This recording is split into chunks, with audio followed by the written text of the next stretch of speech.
Les relations familiales abritent parfois des sentiments complexes qui peuvent mener à des conséquences imprévisibles. Dans la petite ville italienne d'Avetrana, où vivaient environ 6000 personnes, tout le monde se connaissait et les nouvelles se propagèrent rapidement.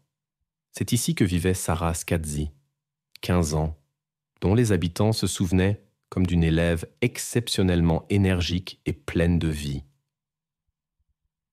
Son caractère vif se démarquait même parmi ses camarades actifs. Elle gardait sa bonté malgré une nature ferme et déterminée, ce qui l'aidait souvent dans diverses situations. Le 26 août 2010, Sara prévoyait de rencontrer sa cousine Sabrina Misseri. Les jeunes femmes voulaient aller à la mer avec un groupe d'amis. La distance entre leurs maisons n'était que de 600 mètres. Sara partit plus tôt, avec l'intention d'arriver à 14 heures. Normalement, il lui fallait environ 10 minutes pour rejoindre sa cousine par le quartier tranquille. Mais cette fois, quelque chose n'allait pas. Sara était en retard, ce qui ne correspondait pas du tout à son caractère ponctuel. Elles avaient convenu de se rencontrer plus tôt pour attendre ensemble les autres et se préparer pour le voyage. À 14h42, deux autres amis rejoignirent Sabrina, mais Sara n'était toujours pas là. La cousine raconta qu'elle avait déjà essayé plusieurs fois de joindre Sara, mais tous les appels et messages étaient à rester sans réponse. Pour confirmer ses paroles, Sabrina composa à nouveau le numéro, sans succès. Cela cause de l'inquiétude chez toutes les jeunes femmes. Le voyage était remis en question et il devenait important de découvrir la raison de la disparition de leur amie. Les amis décidèrent de parcourir l'itinéraire de Sara. Quand elles arrivèrent à sa maison, elles ne trouvèrent aucune trace, comme si elle s'était volatilisée. Elle n'était pas non plus chez elle. La mère inquiète confirma que sa fille avait quitté la maison il y a plus d'1 heure et aurait dû être depuis longtemps chez sa parente. La femme angoissée parcourut également l'itinéraire habituel de sa fille, mais ne trouva aucun indice. Après plusieurs heures de silence, la mère se tourna vers la police. Les agents commencèrent immédiatement les recherches. Ils déterminèrent la zone de recherche, vérifièrent l'itinéraire connu, puis élargirent la zone, mais ne trouvèrent aucun signe d'incident. Parallèlement, les enquêteurs interrogèrent les proches de la jeune femme, la famille, les voisins, les camarades de classe et d'autres habitants de la ville, et vérifièrent toutes les sources possibles d'informations. Initialement, la version d'un enlèvement à des fins de rançon fut envisagée, supposant que l'auteur avait soigneusement effacé les traces. Cependant, cette version fut rapidement écartée. Dans une petite ville italienne vivait Sara, une fille d'une famille ordinaire. Elle a été élevée par sa mère célibataire, tandis que son frère aîné travaillait comme maçon à Milan. La modeste prospérité de la famille excluait la version des motifs égoïstes de la disparition. L'hypothèse d'un départ volontaire de la maison ne s'est pas non plus confirmée. Sara avait d'excellentes relations avec sa famille et ses amis, et elle n'avait nulle part où aller. Les carabinieri ont poursuivi la recherche avec persévérance. Le 6 octobre 2010, après 1 mois et demi, ils ont trouvé Sara dans la zone rurale d'Avetrana. Initialement, l'enquête était dans une impasse. Personne de l'entourage proche ne pouvait se souvenir de conflits dans la vie de Sara. Il semblait qu'elle n'avait pas d'ennemis. Sara menait un mode de vie sain, évitait les compagnies douteuses et les situations risquées. À la recherche d'indices, les enquêteurs ont examiné ses réseaux sociaux. Cependant, les profils se sont avérés typiques d'une adolescente. Photos et publications minimales. La mère a remis aux enquêteurs le journal intime de Sara dans l'espoir d'y trouver des indices importants. Et en effet, des détails intéressants y ont été trouvés. Sara confiait ses pensées les plus intimes au cahier. En 2010, Sara Scazzi, âgée de 15 ans, était lycéenne. Elle était très proche de sa cousine Sabrina Misseri, âgée de 22 ans, qui travaillait comme esthéticienne. Elles partageaient un intérêt commun pour l'industrie de la beauté, où Sarah rêvait d'une carrière. Elles s'entendaient à merveille jusqu'à ce qu'Ivan Rousseau entre dans leur vie. L'homme de 27 ans était un ami de la famille Scazzi. Sabrina a été immédiatement attirée par lui et cherchait une relation. Malgré la grande différence d'âge, Sarah ressentait aussi de la sympathie pour Ivan. Pour elle, c'était probablement la recherche d'une figure paternelle, car son père biologique avait quitté la famille quand elle était très jeune. Une connexion spéciale s'est développée entre eux. La chaleur dans la relation entre Ivan et Sarah n'est pas passée inaperçue pour Sabrina, qui a été submergée par la jalousie. Les conflits entre les cousines se sont multipliés. Peu avant la disparition de Sarah, il y a eu une grave dispute devant témoins. Sabrina a de nouveau reproché à sa jeune cousine à propos d'Ivan. Sarah n'a pas supporté la moquerie et a répondu sèchement, faisant allusion aux intentions douteuses de Sabrina, âgée de 22 ans, envers le jeune homme. L'humiliation publique par la petite sœur a profondément affecté Sabrina. L'histoire s'est rapidement répandue dans les environs et s'est enrichie de nouveaux détails. Le lendemain, les habitants discutaient avec animation de la relation entre Ivan et Sabrina, développant des versions de plus en plus étranges de ce qui s'était passé. La relation entre les cousines était définitivement brisée. Lors de l'examen du journal de Sarah, les enquêteurs ont découvert une entrée intéressante. Elle y décrivait le comportement inhabituel de sa cousine ce soir-là. Sarah nota qu'elle n'avait jamais vu sa parente dans un tel état et ressentit même de la peur. Cela pourrait indiquer un motif sérieux, mais les désaccords familiaux pouvaient-ils mener à de telles conséquences? Les enquêteurs ont parlé avec de nombreuses personnes, y compris un groupe d'amis qui planifiait une excursion à la plage. Grâce aux témoignages des témoins et des parents de Scazzi, il a été possible de reconstituer le déroulement des événements de cette journée. Le matin du 26 août, Sarah a rendu visite à Sabrina, qui effectuait un traitement cosmétique sur une cliente. Sarah s'est montrée intéressée par le travail de sa cousine. La cliente a remarqué une certaine tension entre les parentes, bien qu'elle n'ait observé aucun conflit ouvert.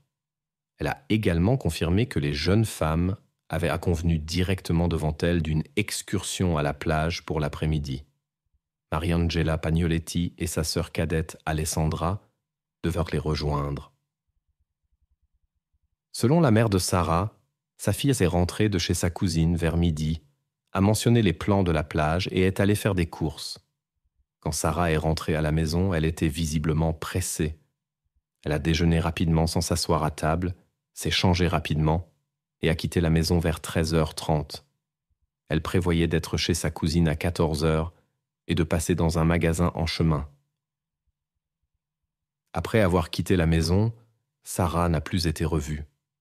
À 14h42, les amis sont arrivés chez Sabrina, en présence de qui elles ont à nouveau tenté de contacter Sarah. Les enquêteurs devaient découvrir à quel point le chemin de Sarah avait été interrompu. L'interrogatoire des résidents a produit des résultats inattendus. Plusieurs personnes ont confirmé avoir vu Sarah atteindre la maison de sa parente et y entrer. Après quoi, sa trace s'est perdue. Cela a soulevé de sérieuses questions sur Sabrina dans l'enquête. Elle est devenue la principale suspecte avec motif et opportunité selon les autorités. Une perquisition a été effectuée dans sa maison. L'examen médical a révélé la cause de l'incident, obstruction de la respiration. Le moment correspondait au séjour de Sarah chez Sabrina. Les preuves pointèrent vers la parenté. L'analyse des appels téléphoniques a montré, à 14h23, Mariangela a parlé avec Sabrina et confirmé les plans de la plage. À la fin de la conversation, Sabrina a posé une question inhabituelle. Si Mariangela avait rencontré Sarah, cela semblait illogique car les jeunes femmes prenaient des routes différentes et ne pouvaient pas se rencontrer. Une telle question semblait étrange, mais explicable si l'on soupçonnait la recherche d'un alibi. À 14h28, le téléphone de Sabrina a reçu un appel de Sarah.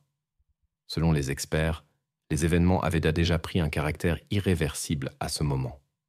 Probablement l'appel n'a pas été fait par Sarah, une tentative évidente de détourner les soupçons. Les soupçons contre Sabrina devenaient de plus en plus sérieux. Les carabinieri ont eu une conversation avec deux amis qui avaient prévu un voyage à la mer avec Sabrina et Sarah.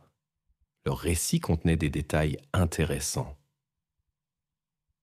Lorsque les sœurs Pagnoletti sont venues chez Sabrina, elle les a reçues de manière inhabituelle sur la véranda à l'extérieur de la maison. Cela différait de son comportement habituel, car normalement elle recevait les invités à l'intérieur. Cette fois, elle semblait intentionnellement faire traîner les choses et ne les laissait pas entrer dans le bâtiment. Maintenant, ce comportement prenait un nouveau sens. Sabrina cachait peut-être quelque chose. La principale impliquée dans l'affaire s'est approchée des invités, a immédiatement commencé à expliquer l'absence de Sarah et à montrer de l'inquiétude. En présence des amis, elle a appelé le numéro de Sarah, comme si elle voulait étayer ses paroles et se créer une justification. Lors du premier appel, il y a eu une tonalité, mais pas de réponse. Après la deuxième tentative, le téléphone était éteint. Sabrina a attiré l'attention des présents sur ce fait et a commencé à montrer encore plus d'inquiétude. Tout semblait suspect. Les enquêteurs ont établi qu'à ce moment-là, des événements décisifs s'étaient déjà produits dans la maison Misery.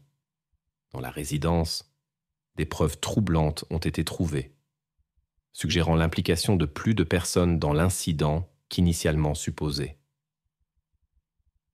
Au puits, qui est devenu le lieu clé de l'enquête, les experts ont trouvé des traces de pneus et des empreintes. Celles-ci ont pu être identifiées en vérifiant l'environnement proche. Les traces correspondaient exactement au profil de la voiture familiale de Sabrina. Cependant, une étrange incohérence est apparue. Le moment de l'apparition de ces traces coïncidait avec la période où les jeunes femmes étaient à la maison Misery, en train de parler avec Sabrina. L'analyse des matériaux recueillis a montré un rôle clé a été joué par l'oncle de Sarah, Michel Misery, le père de Sabrina. Selon la reconstitution des événements, il resta très peu de temps à Sabrina après l'incident pour dissimuler les traces de l'événement. Sabrina s'est tournée vers son père pour demander de l'aide afin d'éliminer les preuves. L'homme, incapable de résister à sa fille, a tout caché dans un vieux puits. À proximité, on a découvert un foyer où ont été trouvés des objets personnels de Sarah et des objets de la maison des Misery. Michel a tenté d'effacer les traces en détruisant les preuves possibles dans le feu. Malgré des actions bien réfléchies, les suspects se sont trahis par leur comportement, bien que cela n'était pas évident au début. Après le signalement de la disparition, Sabrina et sa mère Casima Serrana ont participé activement aux recherches. Elles sont apparues dans des émissions de télévision où elles ont parlé de la disparition de Sarah et demandé de l'aide pour les recherches. Cela s'est avéré n'être qu'une partie d'une série de manœuvres de diversion. Discrètement, elles ont diffusé différentes versions à travers les médias, d'un enlèvement par la mafia ou le médecin de famille jusqu'à la fuite romantique de Sarah.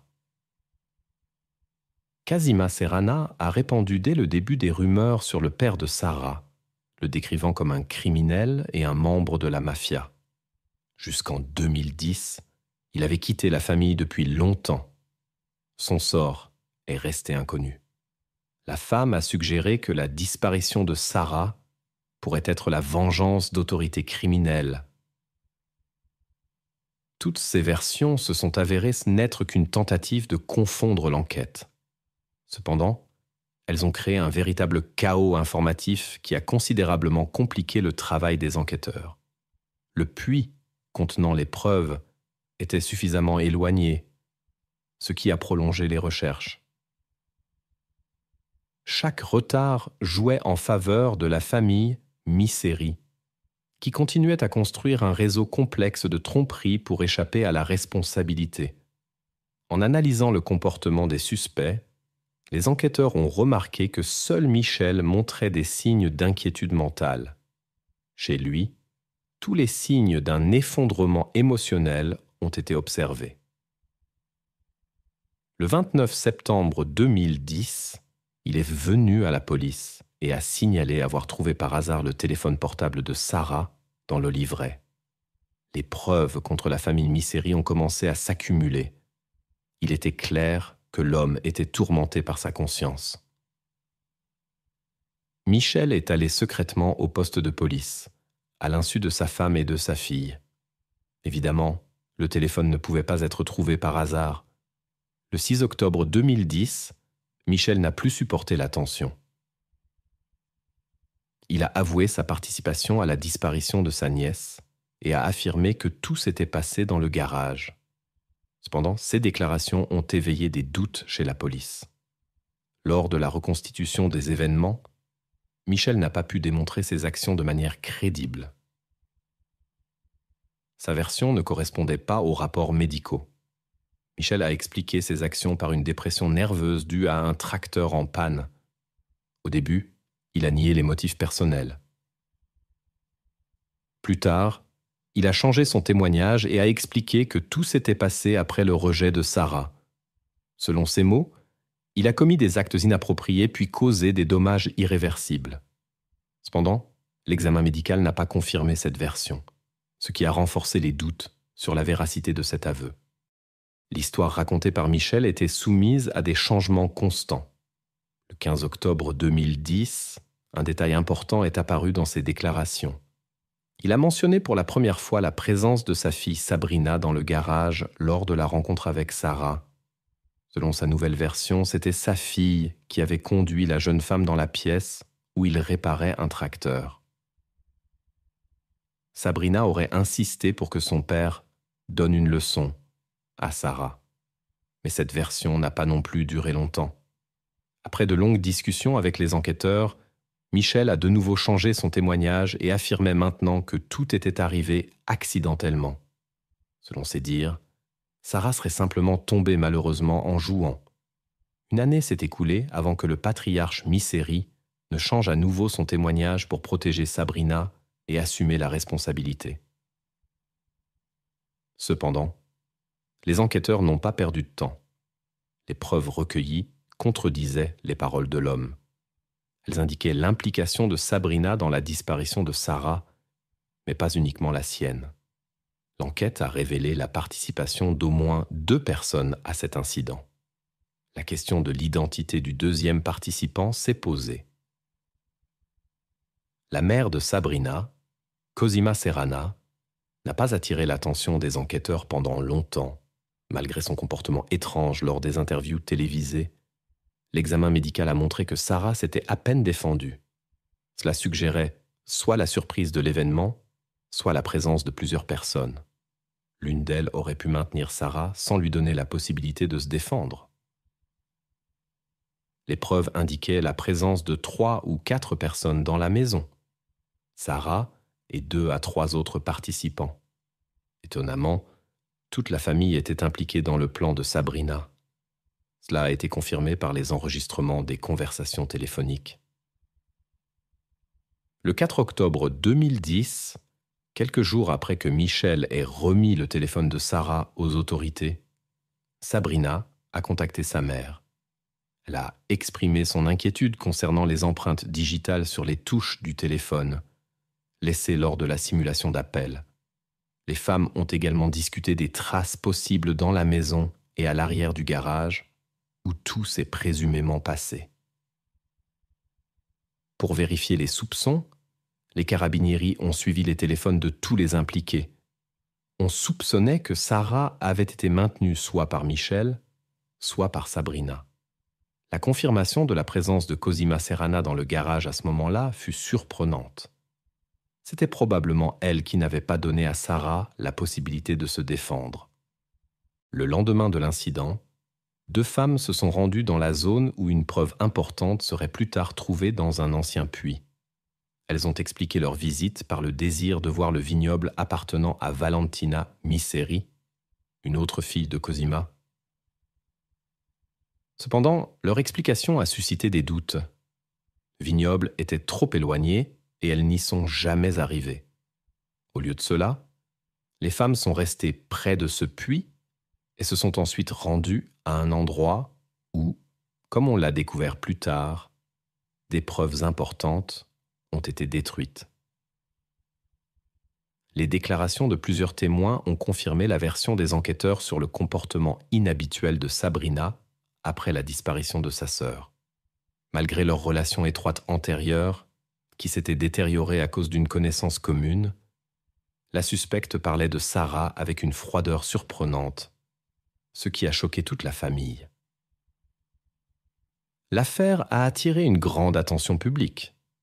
Diverses rumeurs inquiétantes circulèrent dans la ville, et de nombreux témoins ne voulaient probablement rien avoir à faire avec cette enquête. Parmi eux se trouvait le fleuriste Giovanni Bucalieri. En travaillant dans le jardin, il a été témoin d'un conflit entre les jeunes femmes. Il a entendu des bruits de lutte et a ensuite vu Sarah être emmenée dans une voiture.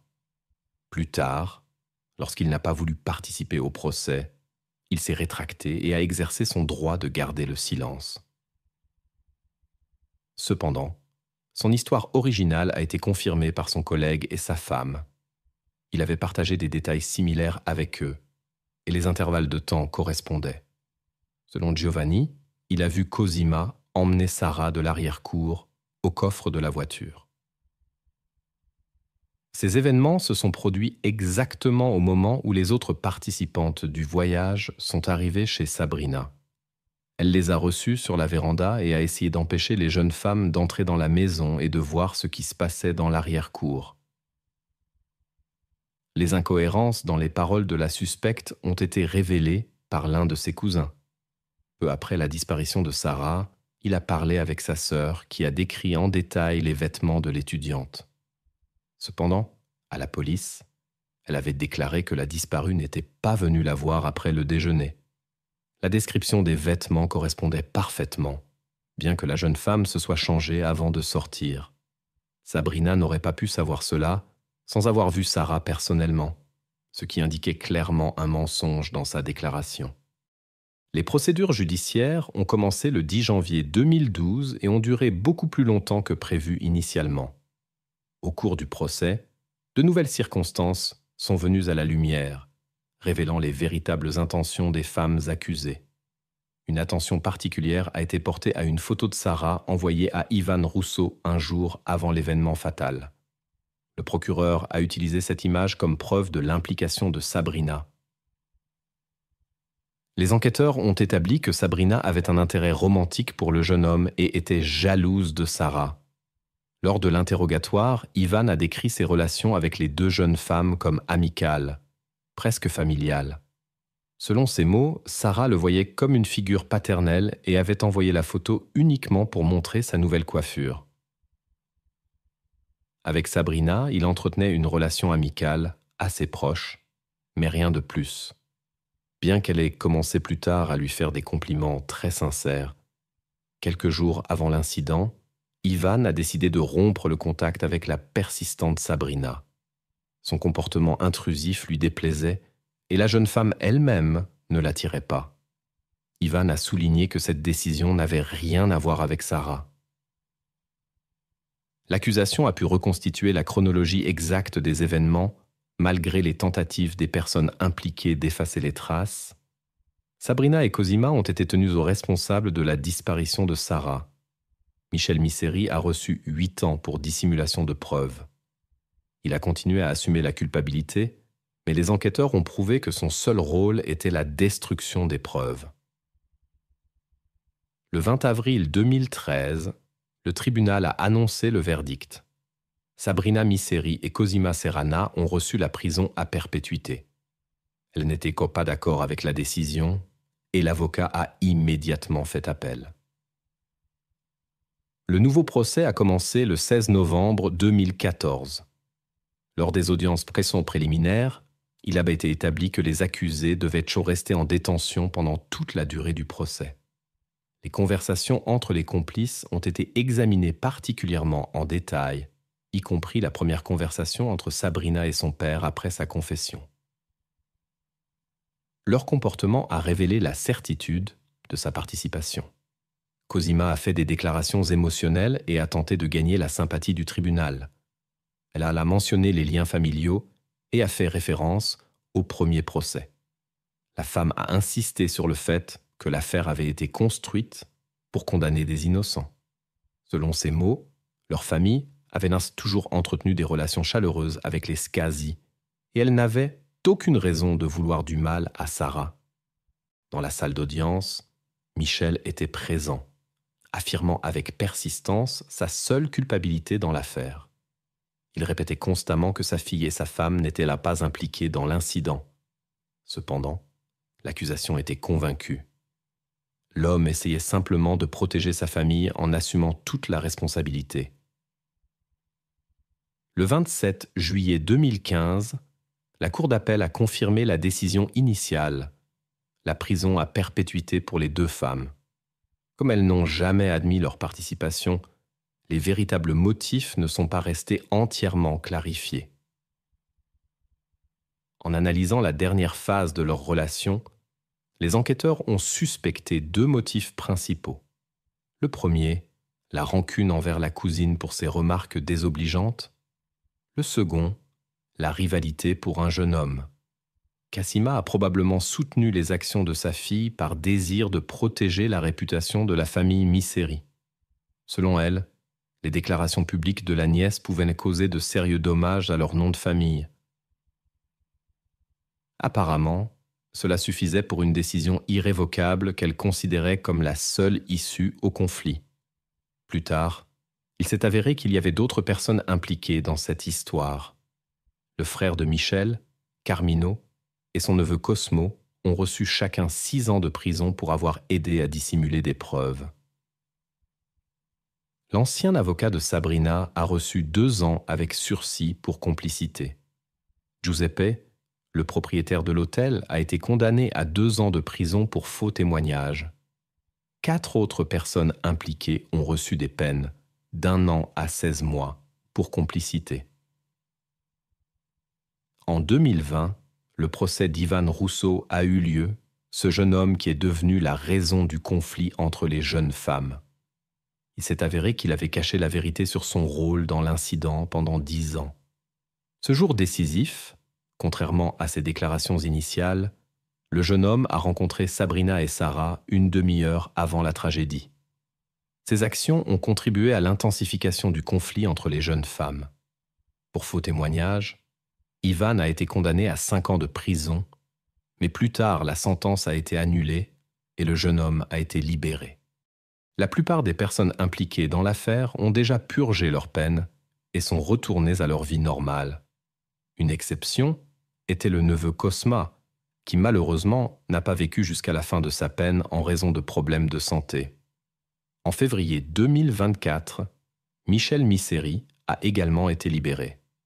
Sa peine a été réduite de 685 jours, 585 pour bonne conduite, ses bonus étant crédités semestriellement, et environ 100 jours ont été ajoutés selon la loi sur les prisons vides.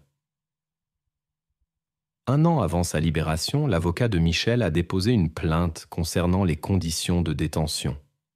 La cellule de son client ne mesurait que 3 mètres carrés, sans douche ni eau chaude. Ces conditions étaient bien en dessous des normes de la Convention européenne sur les droits des détenus.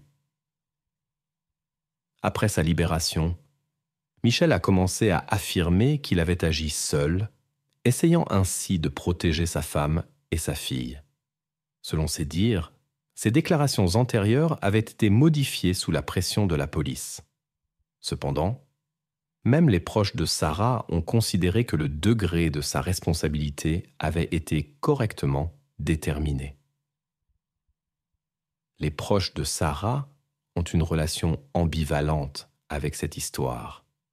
On sait que les cousins et les hommes du côté Scazzi sont prêts à une rencontre et une possible restauration des relations familiales avec la famille Misseri.